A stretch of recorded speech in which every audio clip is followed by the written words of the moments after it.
ಇನ್ Kannada sir, ಒಂದು question ಏನು ಅಂತಂದರೆ 10 ಸೀಸನ್ಸ್ನ ತುಂಬ ಯಶಸ್ವಿಯಾಗಿ ನಡೆಸ್ಕೊಟ್ಟಿದ್ದೀರಿ, ಅದಕ್ಕೆ ಅಭಿನಂದನೆಗಳು.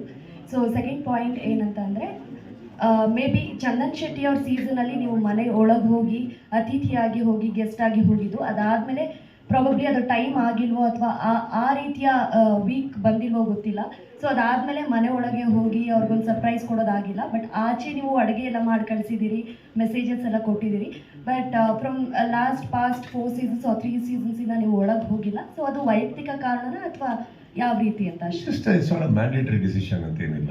ಸಮ್ಟೈಮ್ಸ್ ಹೋಗಬೇಕು ಅನ್ಸುತ್ತೆ, ಸಮ್ಟೈಮ್ಸ್ ಬೇಡ ಅನ್ಸುತ್ತೆ, ಸಮ್ಟೈಮ್ಸ್ ಅವಶ್ಯಕತೆ ಅನಿಸುತ್ತೆ, ಸಮ್ಟೈಮ್ಸ್ ಅವಶ್ಯಕತೆ ಬೇಡ ಅಂತ ಅನಿಸುತ್ತೆ. ಕೆಲವು ಟೈಮು ಎಲ್ಲ ಚೆನ್ನಾಗಿ ನಡೀತಾ ಇರುತ್ತೆ. ಸೊ ಅವ್ರಿಗೆ ಜಸ್ಟ್ ಬೇಕಾಗಿರೋದು ಯಾವುದೋ ಮೋಟಿವೇಶನ್, ಇನ್ಸ್ಪಿರೇಷನ್ ಇರುತ್ತೆ. ಸೊ ಹೊರಗಡೆ we do some cooking and just and then inside. So sometimes we feel it's a requirement. ನಾನು ಒಳಗೆ ಹೋಗೋದು, me going in looks like a requirement.